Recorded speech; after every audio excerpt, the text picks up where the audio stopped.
Jonathan, now you had a prior Hollywood career. How did you get started in show business, and then what eventually led you to your first directing job? I got my start in Hollywood working as a personal assistant to celebrities, and then spending some time at the William Morris Agency. After which I started my own agency called the Hollywood Madison Group, which specialized in recruiting celebrities for endorsements on behalf of Fortune 500 clients. In fact, I once hired or recruited Martin Scorsese on behalf of Philips Electronics, and my job was to direct him in a spot promoting widescreen televisions, the launch of widescreen TV in the US. And I recall doing a great job. Basically, I kept my mouth shut and I stood in the corner. But I never aspired to be a filmmaker. It never occurred to me. I was kind of locked in this adolescent knee-jerk reaction to my father, where I had to go and better him professionally.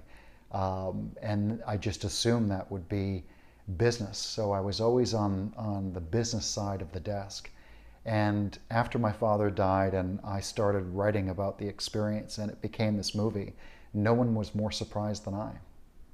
Well, you mentioned that in the film, that you had this epiphany, and forgive me if I'm skewing the facts, but that you woke up once you heard of your father's death and realized this was not the career that you wanted.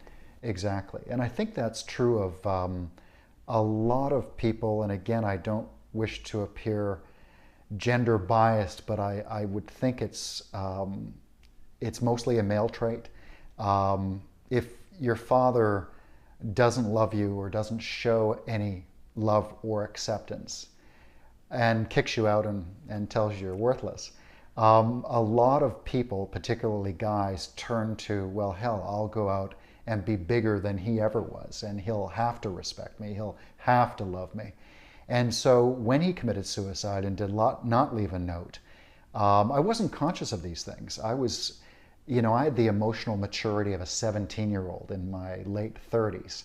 And I just woke up one day after he died and realized I couldn't get out of bed, and I'd lost all interest in working as a talent agent in Hollywood or living in Hollywood. And I didn't quite understand why until shortly afterwards, when I realized that I was only here and I had spent my entire adult life pursuing a negative drive, trying to prove something to someone else, and that I in fact had no interest in these things.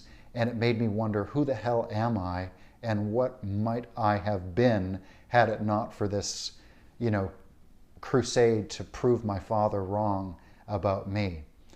And here I find myself back in Hollywood, so go figure. Well, you had mentioned previously about narcissism, and I think that that's something that drives everyone in this town, behind the camera, in front of the camera, wherever. Absolutely. And I think it's a bigger person who's able to admit that. I believe that Dr. Drew wrote a book about, we all are on a certain spectrum of narcissism. But seeing that, you realize your career was basically sort of a crying out for him to notice you.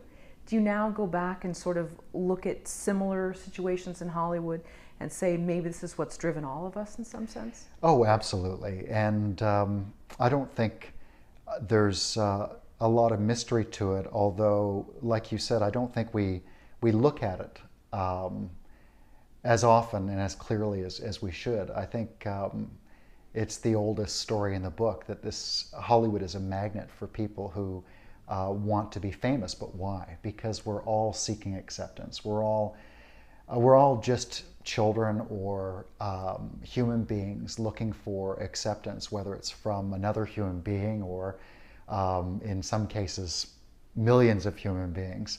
But I was no different than any other person in this town. We're all most of us are looking for acceptance, and I probably still am.